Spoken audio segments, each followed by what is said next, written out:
Hello, my love. Today we are going to talk about why comparison is a cop-out. And I say this from like the most compassionate place. I have so been in very detrimental, very real, very long comparative cycles.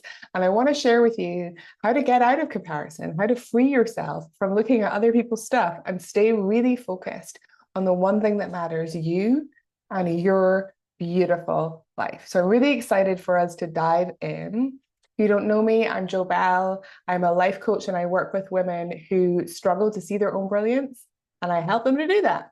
And it is really beautiful work. I work with inner child and somatic healing, and we go deep. Now, let's talk about comparison. So, why do we compare ourselves? Why would we do that? It can be so damaging. When we really find ourselves in these cycles where we're like just looking around ourselves at other people and thinking that they've got it easier and they've got it better and we're doing things wrong, can really like knock our self-worth. So why would we put ourselves through it? Well, we are very much programmed to be tribal beings. We need each other. We need to co-regulate with each other. But at some point in time, we also need each other for our survival. We needed a tribe.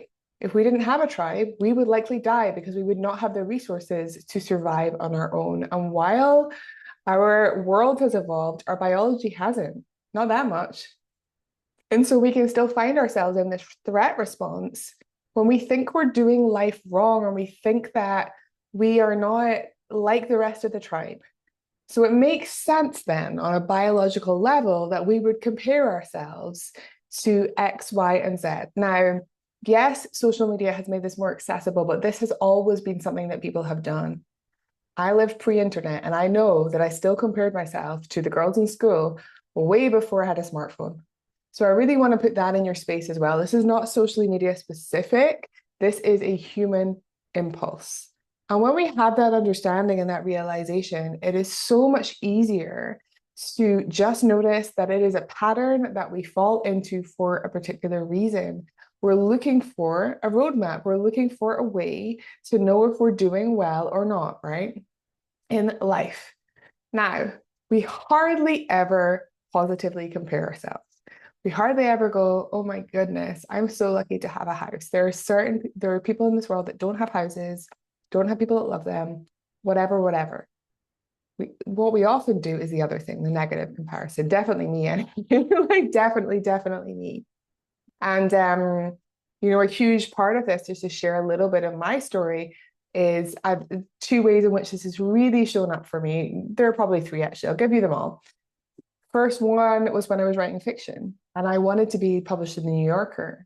And this was the thing that mattered. It didn't matter if my story was good and if it got published in an anthology, unless another one got published and another one got published. And then I had a Pulitzer Prize winning book. Like there was a never enoughness that came with it. And I always thought that I should be somewhere else because I compared myself to people who've been writing their professionally their whole lives, people who started writing at 50 and were now 85. I was still comparing myself to those people. And this is the thing. The life path that you have is so unique to you and it's so beautiful when you can see that. But when, like me, you're just in that cycle, it's really, really hard to break. This has also shown up with me with relationships. Why am I still single and everyone else, I've said this so many times, is in a great relationship or in a couple? And that is not true, right? You can tell right now that that's not true, but it's a story that you make up so that you can be alert to the threat of, oh my goodness, also need to have this thing. And then the third way it showed up for me is when I started to have my own business, I was looking at people who had been in business for 10 years as a coach, 10 years as a writing for well-being specialist. And I was comparing myself to them and telling myself that I should have the same following and I should have the same this and I should have the same this. So we're never entitled to anything. And that's really, really important to note. We are not entitled to anything. We're not entitled to anything at all. And yet, that energy can be cultivated when we're spending hours on social media looking at other people's stuff and telling ourselves that we're not good enough. And this is what really is at the root of comparison. And this is why I believe it's a cop-out, because when we just sit and compare, we actually don't have to take responsibility for creating the success in our lives. We can just tell ourselves that we're not good enough, and therefore nothing changes. We don't have skin in the game, and we don't have stuff on the line. And that part is so important. Like having skin in the game and having stuff on the line, if you want to change your life, is so, so, so important. And we don't have that if we are just sitting at home and comparing ourselves to other people. So I want you to let that land. We need to have skin in the game. We do. We need to actually take ownership of what it is that we want. And again, I say this with so much love and compassion. So how do we do that? How do we take ownership? Here are some ways that you can really pull yourself out of a comparison spiral. I want to give you really practical stuff that you can actually use.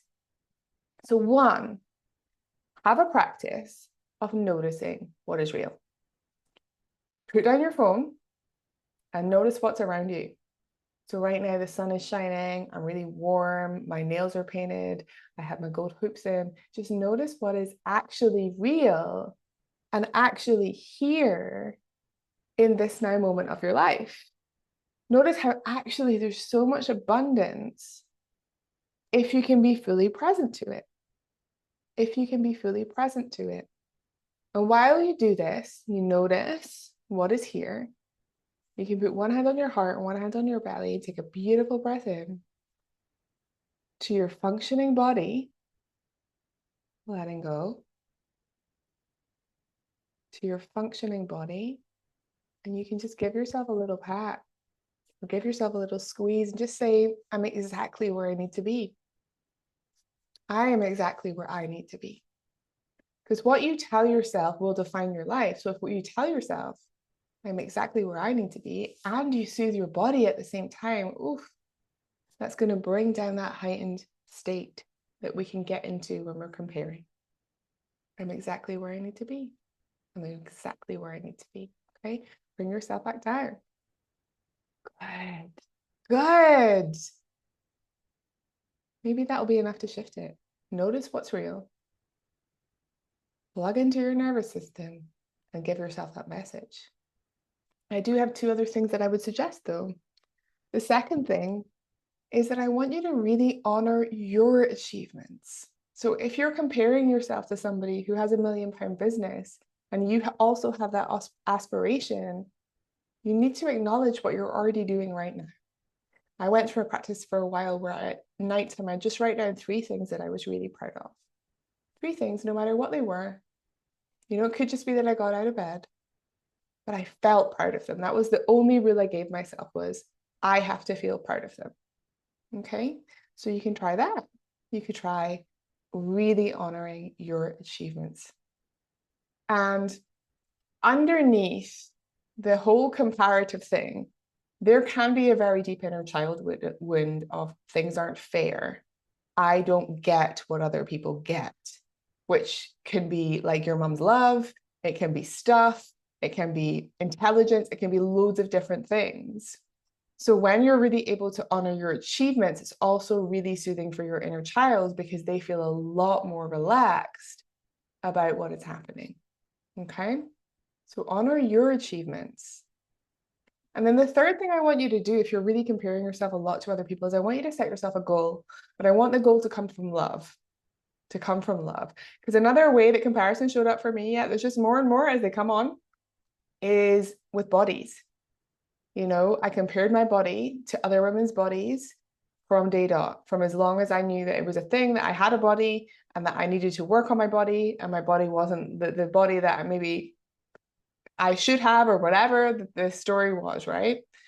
So it wouldn't be very loving for me to set myself a goal to exercise, which I did, from that energetic, because that's a lack energetic. So I want you to set yourself a goal from like your actual heart, your actual soul, what you actually want from your life.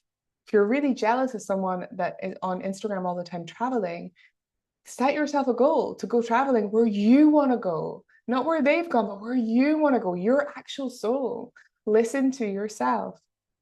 And I think if you do all of these things, or even one of them, it is enough to pull you out of the cycle. And that's always what we're looking for with destructive behavior patterns. We want to come out of cycles, right? We want to just Let me lift out of the cycle so I can see things clearly. Okay, now I'm here. Beautiful. Beautiful. I've come out of my comparative cycle. So I hope this is supportive. I would love to know what lands for you. Put it in the comments. I'm sending you so much love, and I will see you next week. Bye.